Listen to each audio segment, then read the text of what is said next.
Welcome to the Manrina Mentorship podcast. I'm very excited today to have our lovely guest, Dr Devisha Patel. It's been tricky getting Devisha on this podcast. She declined my first offer. She was like, I'm not ready, but she's ready. And we've got her here today. And actually, she's looking very cool and collected. So whatever she's feeling inside about being interviewed today, you're really masking it very well. Thank you very much. Well, no, it's a pleasure being here. Thank you so much for having me. So I feel like we should start from the beginning, but maybe not from the birth of Devisha, although we can go there if you like. But maybe why dentistry?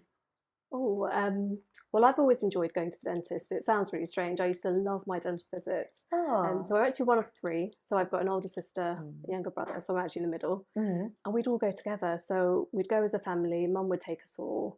And I used to love going. So I was always the one poking my head in the way of the dentist. My brother and sister, I think they both had treatment done. And I think I was not a bit jealous, but I was like, oh, I want this.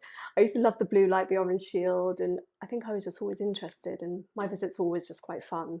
That's quite rare, I think. Yeah, I used to love going. It was an and innate passion for dentistry from childhood. Yeah.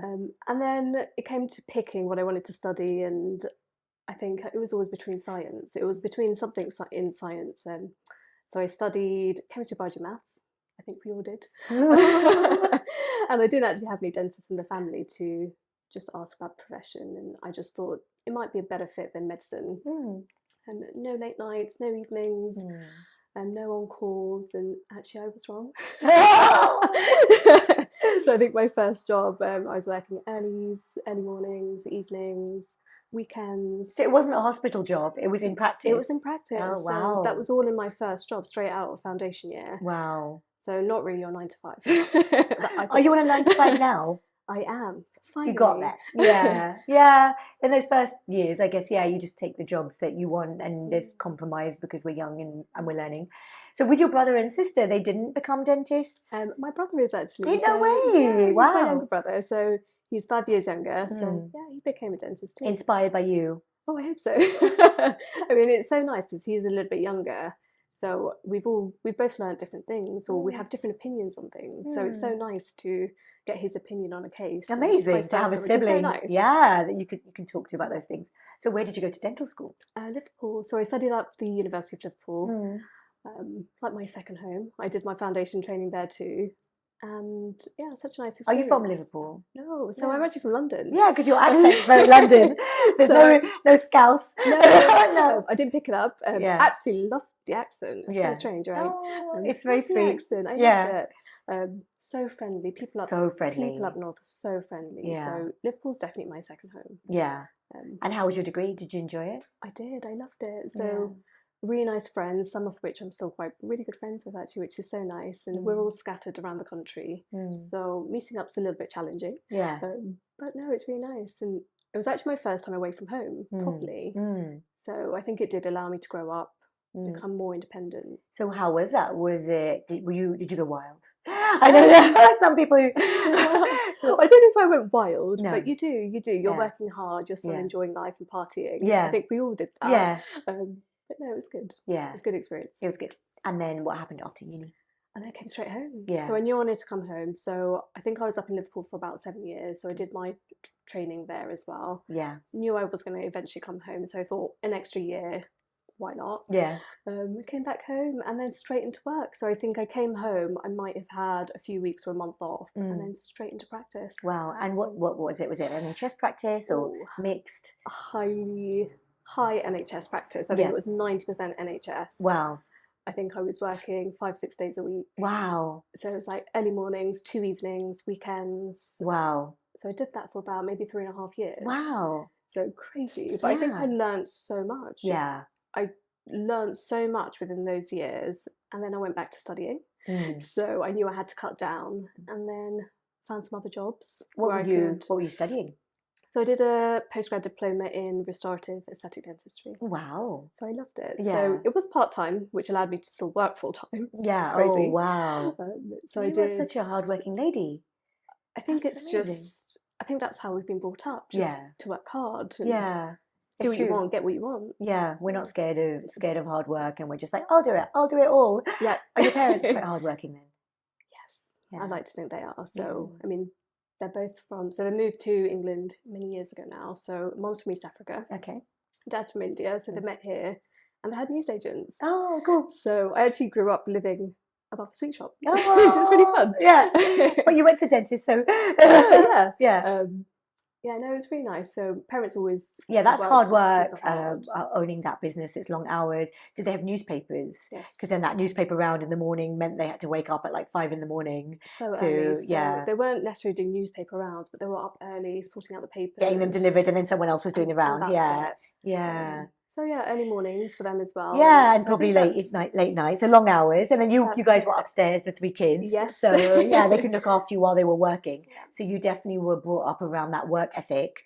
Do they still have a business like that? So now? they're retired now, which is right nice. But the whole time that was their job. That's what they did. Job. Wow. Yeah. So they had different jobs, and then eventually it was just newsagents. Yeah. Both parents used to handle a shop each. And I was here too. Yeah. So proper business owners. Proper business owners. That's interesting as well, because you've stayed an associate throughout your journey, despite having these business owner parents. Do you think that that's had any impact?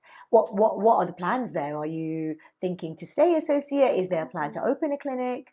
I mean, you're still young and there's time. Oh, I mean, I like to think I'm still young. I think there's still time. Eventually, I think I would like to have my own practice. Yeah. So for now, I'm an associate. Yeah. Enjoying being an associate. Yeah. Your early 30s. Or mid-30s. Yeah, I'm 36. 36, mid-30s. Yeah, that's fine. Yeah. So no, enjoying being associate, just taking on everything. So I'm pretty hands-on at work, and I think I always have been, just in terms of booking my own patients, getting in touch with them, just more hands-on, which I really like. So it allows me to see how different parts of practice run, work. Yeah. So eventually I would like to have my own place. Yeah, or evolve as an associate into a clinic that has TCO support. 100%. So you have someone doing all that for you, following up your patients. And I mean, I think at the beginning, we're all kind of, to be fair, even when you're in a clinic working with a TCO, I used to have monthly meetings with, well, I still do with my team now, but as an associate, with our TCO, and go through the patient list and see how she was following up and see if I could assist her in any way with what she was doing. But I think the more you have that support, and initially we have to all do it ourselves, but when you've got someone doing that for you. It's so nice. So I've started a new job a few months ago, and I've got a TCO now. Yeah. So after so many years in dentistry, finally having a TCO, yeah. I think it makes such a difference. It does. It's so nice working together. Yeah. And especially when you've done it yourself in the past, so you know how to do it. Yes. And you can, that's important as well, to be able to understand all the different parts of dentistry and all the different roles. And then when you've got someone doing it for you, I guess that's the dream. Depending on what parts of dentistry you enjoy, if it's the clinical dentistry you enjoy, then that's the bit you want to be doing, and leave all the admin to someone else, ideally. Absolutely. But some people just don't like clinical dentistry and they prefer admin. But I think you're a clinical person. I love clinical. I love dentistry. I think the clinical side of it is so nice, and getting the patients to love coming to the dentist. I loved it as a child as well. So I think where so many patients haven't had the same experience, I think it's so nice. Yeah. Trying to change that perspective. Yeah. What do you think the hardest bit?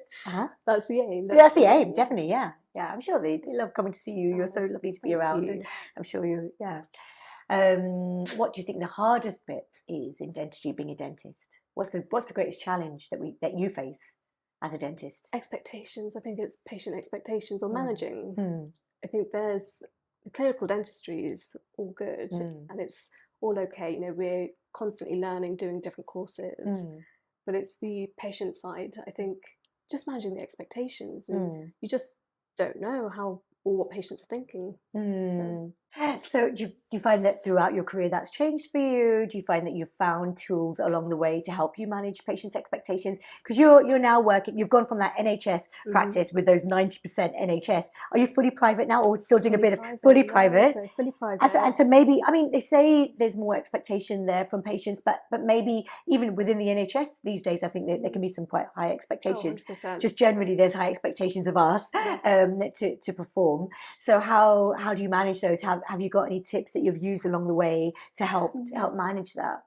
I think it's just being yourself. Patients will buy into you as a person and see you've got the knowledge, but it's also everything else. So visual aspects. So there's a lot of photos and conversations. It's more about building that trust and just you as a person, I think. Yeah, I find people always ask me about patient expectations. They're like, "Oh, your patients must have such high expectations." And I think I don't notice it because I've always been in private cosmetic dentistry. So for me, that's just what patients are. But I think I always say to my team that if you tell your patient that something might happen before it happens, then you're a genius, and they're like, "Wow, you're so thorough." And if they tell you at the end that, "Oh, this happened, there's a black triangle at the end of my treatment, I had sensitivity after that treatment," then you're an idiot. So yeah, and it's such a small thing that, that's what I say to the team. It's so important that we go through all these things with them. Absolutely agree. And there's tools available to us now, like we use Chairside. And the video animation that you can show them, because again, with patients, sometimes, just by talking to them, they can zone in and out and not hear everything we're saying. Whereas I guess visual aids really help, like you said earlier, the photos and visual aids to try and explain what's going to happen and what might happen and what might not happen. But then also, I guess the conflict there is that you don't want to give them loads of information and overload them. With our teaching with Ashley Latter that we did within the mentorship program, and where he was saying about how as dentists we love using all this jargon, and you want to give them the information, you don't want to give them too much information, but you want them to understand the risks, but you don't want to scare them off. So it's definitely a balance that we play. And yeah, I totally agree that the clinical dentistry is the fun bit. It's dealing with all the rest of it. But that's great TCO support again. 100%. That can really help with that. Absolutely love it. I think we touched on the mentorship there. I met you because you came on my Designing Smiles course and learnt veneers with me, and it was lovely to meet you. How did you find that? So it was actually a year ago. Oh wow! It was made last year actually. Oh wow! It's our anniversary. It's so nice. And I mean, I think the course for me, I think it was a turning point. I think I learned so much on that course, all about myself, about dentistry too, which was like so nice. That's interesting. You learned about yourself. What do you think? How do you think that was? Just about growing. Just there's so much I can do to get out there, push myself.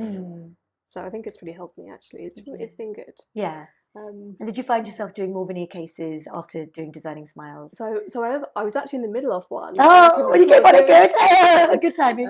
So I've done a couple of cases since, and I think since I've moved, the aim is to do a few more. I mean, this is what I enjoy. Yeah, so I want to do. You want to do more of it. Absolutely. And so, despite having done the restorative and aesthetic MSc, there's still a need to go on these kind of additional veneer courses and look at the practical element of things. Would you think it was more? How did it differ from what you'd learnt on your MSc?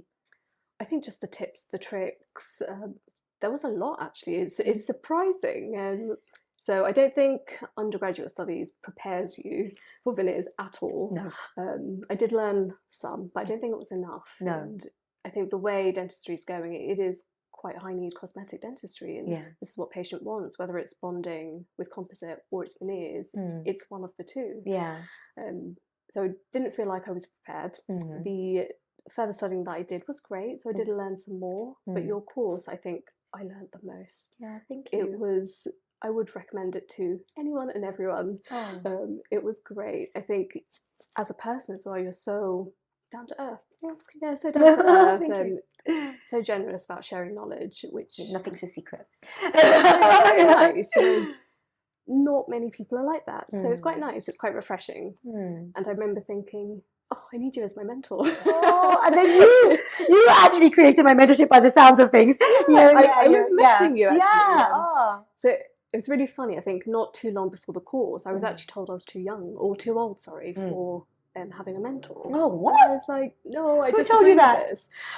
Someone I used to work with. Oh, that's a ridiculous person. Sorry, whoever you are, if you're watching. I don't know who you are. I just called you ridiculous, but yeah. So no, I disagree as well. So yeah, especially where sort of half the people on the mentorship program are older than me, and I'm 46. So there's a lot of sort of even older, much older than you people in the program. They range, don't they, from quite young to, I think we've got from 23 up to 60 in our mentorship. And yeah, you never are. I think So I remember messaging you after the course. Like, oh, thank you so much. Had a great time in the course, and see if you're actually open to mentoring. And it looks like it was great. Oh, thank you. That's great. No, I'm super grateful. How does the mentorship help you, do you think, on a day-to-day basis? Is it on a day-to-day basis? It is on a day-to-day basis. The group is constantly active, and day, night, weekends. We're always on this group, which is so nice. We're like a family. It's like, such a nice community feel. If I've not spoken to you guys for a day, I miss you all. And I'm like, oh, let me send something. It's so nice to have met. So I've met quite a few face-to-face as well. We've had our face-to-face days, and we're all just like-minded dentists. Yeah. We all want the same thing. We want to grow personally, professionally, and mentorship helps us with that. So it's quite nice. Yeah, lovely. What's the 5-year plan for you? Or what's the big plan? So the big plan is to eventually have a clinic. It is? Okay, so you do plan on that? Eventually. Yeah. So okay. I don't know if it's a 5-year plan, but it is a plan. Do you think have you thought enough about it to know whether you'd want to open a squat or whether you'd want to buy an existing practice? I think I'd want to open a squat. Okay. It sounds scary. Yeah. It's literally from scratch. Yeah. You don't have anything in place, but it allows you to build it how you want. Yeah. Instead of ripping things out. Yeah. And changing things. Yeah.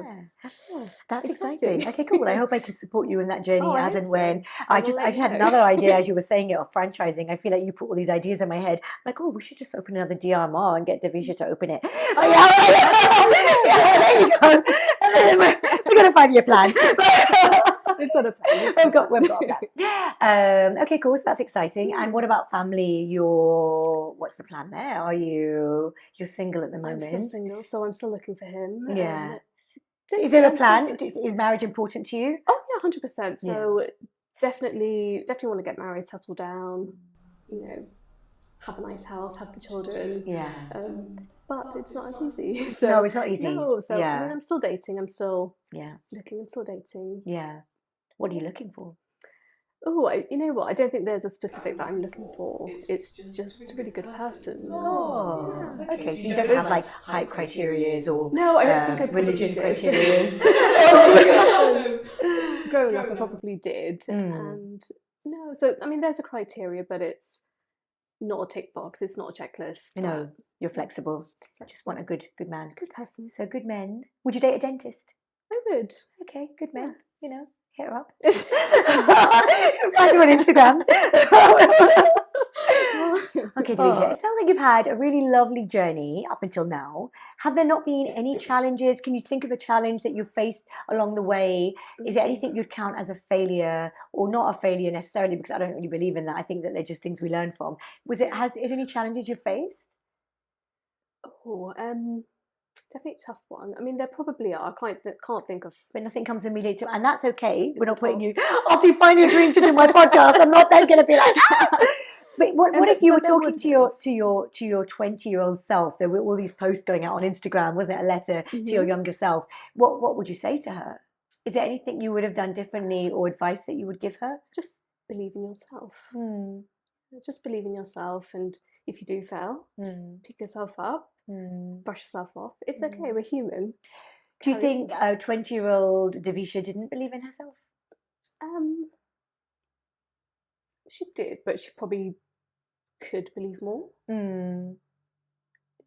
Do you think, because you got your grades at A-level, you got into dental school, which was massively competitive. It wasn't so much when I was at dental school, and maybe more so when you were, and now it's ridiculously impossible to get into. I mean, not impossible, but very difficult.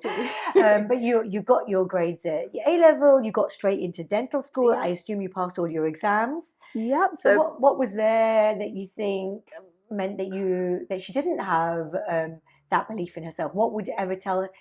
I guess your parents must have been quite supportive. You've got these great. Oh my God, I'm so sorry. No, that's okay. That's all.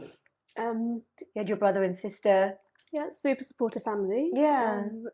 I think it's just me. Yeah. I think it's just belief in myself that I can do it. And even though you were succeeding at everything that you came in front of you, because you have no failures, you still didn't necessarily know that you could succeed. I mean, I feel like there's always failures in life. I mean, I actually redid my first year at university. Okay. But again, it's just picking yourself up and carrying on. Yeah. And do you learn from it? Yeah. Do you think that was a challenge of learning, being away from home for the first year? I think so. Learning to look after yourself? I think that's exactly what it is. Yeah. First time away from home, just a challenge. Yeah. Were you a good challenge? But... Yeah. Could you cook when you got there? Were you cooking for yourself? Absolutely. So, Yeah. I'd have food from home. I would cook as well, and Yeah. we'd all live together as flatmates. And, yeah, it's nice. Yeah. But then, so what were the challenges at university? Suddenly, having to look after yourself. Like, was it planning, washing your clothes? It wasn't necessarily cooking, or just managing your time. I think it's more of so growing up, everything's spoon fed to you. So where you've got classes and lectures, university was very different. So we had problem-based learning. So it's you're learning yourself. Oh, really? So, even back then, it wasn't like, because when I was at university, you went to a lecture and then you had an exam on it. There was none. So we had a few lectures, but I think it was the first year where they had problem-based learning. Oh, wow. PBL. Oh, it's online. It's online, or you just go to the library and you're given a topic and you're just studying around No that topic way. yourself. So it's they don't tell you what to learn. They tell you to find yourself what to learn. And that's exactly it. That's so crazy. This is really strange. I'm not used to this. Yeah. So I didn't even know that existed. Yeah. Yeah, that's and then challenging. There's how far is too far. Yeah. There's how did you go into that one topic to allow time managed to learn for another topic? Yeah, that's challenging. Yeah. And what tactics do you use now? So obviously there's a little bit of that, I don't want to call it imposter syndrome, but that belief in yourself still there that we struggle to get you on the podcast. Yes. So but now 36-year-old Devisha has ways to come around it, because you're here right now and your appearance is uber confident and calm, regardless of what you're feeling inside. No one would ever know. So tell us a little bit about techniques that you use. You know what? I don't even know if there's a technique. Oh. I think it's just me pushing myself. Yeah. So it's the phrase that we've got in our mentorship. Yeah. That the comfort zone is crying, I think it is. Yeah. I mean, internally, I think I'm crying, screaming, and kicking all at the same time. I keep making their comfort zone cry, and they keep telling me about it. But that doesn't mean don't join the mentorship. It just means be ready to let your comfort zone cry a little bit. Crying, kicking, screaming, all at the same time. Yeah. And that's how I'm here. Yeah, you feel the fear and you do it anyway, and then that's how you move forward in life. And these guys get to hear your wonderful journey. Is there some tips or advice that you would give to our listeners today from what you've learned through your dental career so far, that maybe that they could learn from? What bit of advice would you like to give? So I'd say it's never too late. So whether it's getting a mentor or just stepping outside the comfort zone, doing something new. Yeah, I think that's really good advice. Yeah, don't listen to people who tell you things are too late. I still don't know who that person is. But yeah, it's never too late. It's never too late to learn facial aesthetics. It's never too late for a new hobby. It's never too late for a new job. It's never too late for anything, is it? Where people are living longer as well. We're such a short way through our lives compared to, So even building myself as a brand or getting myself online. Yeah, it's never too late. I always thought it's too late. Yeah. But actually it's not. It's not. The time is right now. Yeah, and the longer you wait with your online presence, the further behind you are. So it's not too late. It's like, actually, it's too late if you wait till tomorrow to do it today. So no, it's never too late. So I think you just have to start. Devisha, thank you so much for giving me your time this afternoon. It's been such a pleasure to spend some time with you. I definitely felt like giving you a hug in the middle of that. I'm going to give you a hug as soon as this finishes now. Thanks for being here, and I'll look forward to seeing you again soon. Pleasure.